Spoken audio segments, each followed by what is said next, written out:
Transport കമ്മീഷനോട് അടയ്ക്കാൻ പറയാം. വാടക കൊടുക്കാഞ്ഞിട്ട് ആരും ഇറക്കി വിടാത്തോണ്ട് ഭാഗ്യം ചില സ്ഥലങ്ങളിൽ. പൊല്യൂഷൻ സർട്ടിഫിക്കറ്റ് ഒക്കെ ഉണ്ട്. ഇല്ല, അതൊക്കെ നമ്മൾ എല്ലാ സ്ഥലത്തും പേടിക്കണ്ട. എല്ലാ സ്ഥലത്തും അതങ്ങനെ നിർബന്ധം പിടിക്കരുത്. എല്ലാ സ്ഥലത്തും സ്ഥാപിക്കും. പൊല്യൂഷൻ സർട്ടിഫിക്കറ്റ് ഇപ്പോൾ ഇവിടെയാണുള്ളത്. നമ്മൾ വെളിയിൽ കൊടുത്ത് ചെയ്യാറുണ്ട്. 500 രൂപയാണ് വെളിയിൽ കൊടുത്ത് ചെയ്യാൻ വേണ്ടി വരുന്നത്. ഇപ്പം ഞങ്ങൾ സ്വന്തമായിട്ട് തുടങ്ങി. ഇപ്പം ഞങ്ങളുടെ വണ്ടികൾ മാത്രമാണ് ചെയ്യുന്നത്. വെളിയിൽ നിന്നുള്ള വണ്ടിയും കൂടെ ചെയ്യണമെന്നാണ് ഇപ്പോൾ KSRTC MD പറയുന്നത്. വെളിയിൽ നിന്ന് ചെയ്യുന്നുണ്ടോ അല്ലേ? അതിപ്പോൾ വന്നാലേ കൊടുക്കാനോ. മാനന്തവാടി എടുക്കണമെങ്കിൽ മാനന്തവാടി എടുക്കാം. എവിടെ പൊല്യൂഷൻ സർട്ടിഫിക്കറ്റ് എല്ലാത്തും ഒരുപോലെ ഇല്ലേ ഉള്ളൂ? കമ്പ്യൂട്ടറല്ലേ? മാനന്തവാടിയിൽ നിന്ന് ഇവിടെ വരണ്ടായിരുന്നില്ല. പരിശോധിക്കാതെ കൊടുക്കുന്നു. പരിശോധിക്കാതെ കൊടുക്കില്ല. കാരണം പരിശോധിക്കാതെ കൊടുക്കാൻ പറ്റൂല. കാരണം അറിയാം, അതൊക്കെ വ്യാജൻ. ഹരിയാനയിൽ നിന്ന് വന്നത് മാധ്യമങ്ങളിൽ കാണിച്ചു, നമ്മൾ പിടിച്ചു, 100ഓളം വണ്ടി പിടിച്ചു. അങ്ങനെ കാണിക്കാൻ പറ്റില്ല. കാരണം എന്താ പറയുക, ഇത് സാധനം അപ്ലോഡ് ചെയ്യില്ലേ അപ്പം തന്നെ വാഹനത്തിലേക്ക്. അതിലൊരു തകരാറ് കാണിച്ചത് കൊണ്ടാണ് നമ്മൾ ഹരിയാനയിൽ ചെയ്തത് പിടിച്ചത്. മാധ്യമങ്ങൾ അങ്ങനെ വാർത്ത വന്നു, അപ്പം തന്നെ അല്ലെ റിപ്പോർട്ടെല്ലാം കാണിച്ചു തോന്നുന്നു. അപ്പോഴും തന്നെ നമ്മൾ ആക്ഷൻ എടുത്തു. 100ഓളം വണ്ടി പിടിച്ചു, ക്രിമിനൽ കേസ് ചാർജ് ചെയ്തു. നമ്മളങ്ങനെ കൊടുക്കുന്നില്ല. KSRTCയുടെ സ്ഥലത്ത് കൊടുക്കുന്നു. KSRTC ബസ്സുകൾ ആര് കൊടുക്കുന്നു?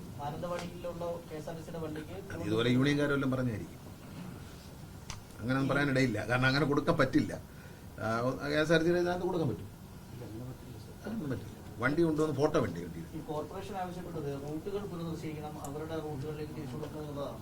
അല്ല, അതല്ല. അത് ഇപ്പോൾ ഷെഡ്യൂൾ ചെയ്യുമ്പം എങ്ങനെ ഓടിക്കണം എന്ന് തീരുമാനിക്കുന്ന KSRTC ഓപ്പറേഷൻ വിഭാഗമാണ്. അത് നഗരത്തിൽ എല്ലാവർക്കും കിട്ടത്തക്കതിൽ ഓടിക്കുന്നുണ്ട്. ഏതെങ്കിലും ഭാഗം വിട്ടുപോയിട്ടുണ്ടെങ്കിൽ കോർപ്പറേഷൻ മേയർക്ക് എന്നോട് പറയാം, അത് ശരിയായി പോകും.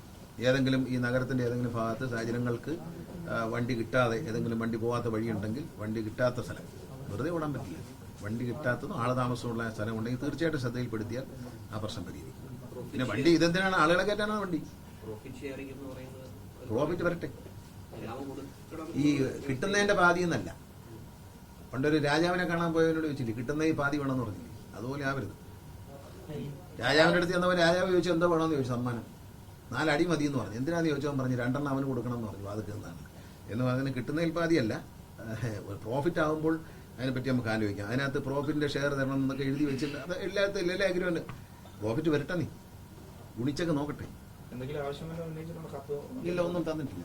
അദ്ദേഹത്തിനെ കണ്ടിരുന്നു, മേയറെ കണ്ടിരുന്നു. അദ്ദേഹം എന്നെ കാണാൻ വേണ്ടി ഇങ്ങോട്ട് വരുന്നു എന്ന് പറഞ്ഞു. നമ്മളെ സ്വാഗതം, സന്തോഷം. വരട്ടെ, അതിനെന്താ സന്തോഷമില്ല. നമ്മളൊരു സഹോദരനെ പോലെയില്ല.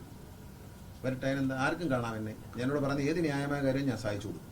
അതിന് ഒരു രാഷ്ട്രീയവും നോക്കത്തില്ല. ഏത് ന്യായമായ കാര്യവും ചെയ്തു.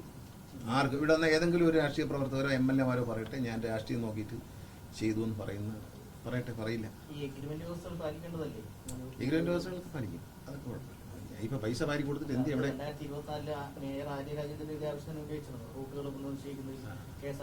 അതിനകത്ത് അങ്ങനെയല്ല. ആ എഗ്രിമെന്റ് മൊത്തം വായിച്ചിട്ടില്ല. എഗ്രിമെന്റ് പറഞ്ഞിരിക്കുന്നത് റൂട്ടുകളൊക്കെ കറക്റ്റായിട്ട് ഓടുന്നുണ്ടോ, പുതിയ റൂട്ടുകളെല്ലാം വേണമെന്നുള്ള കാര്യത്തിൽ ഒരു അഡ്വൈസറി ബോർഡ് രൂപീകരിക്കും. അതിന്റെ ചെയർമാൻ മേയർ ആയിരിക്കുകയും ചെയ്യും എന്ന് പറഞ്ഞിട്ട്. അല്ലാതെ മേയർ പറഞ്ഞു കൊടുത്ത് കേട്ടോണ്ടെന്നൊന്നും ആര്യരാജൻ പറഞ്ഞിട്ടില്ല, ആരും പറഞ്ഞിട്ടില്ല. അങ്ങനൊന്നും പറ്റത്തില്ല. അതൊക്കെ പറയുന്നു. ആർക്കും ഫേസ്ബുക്ക് പോസ്റ്റ് ഉണ്ട് എവിടെ കിടന്നിട്ട്. എന്നോടാരും പറഞ്ഞിട്ടില്ല. KSRTC MDയോട് ആരും പറഞ്ഞിട്ടില്ല. അവരല്ലേ ചെയ്യേണ്ടത്. നമ്മള് ചേരണം. ഞാനൊന്നും ചേരുന്നത്. ഞാൻ അതിനകത്ത് അംഗമല്ല. അതെ, ഞാൻ അതിനകത്ത് അംഗമല്ല. മേയർ വിളിച്ചു കൂട്ടണം, ആവശ്യമുണ്ടെങ്കിൽ പറയണം. അതൊക്കെ എന്താ ഒരു മേയർ പറയുന്നത് ഏത് പാർട്ടിയാന്ന് നോക്കിയിട്ടല്ലോ, ന്യായമായി കേൾക്കുമല്ലോ.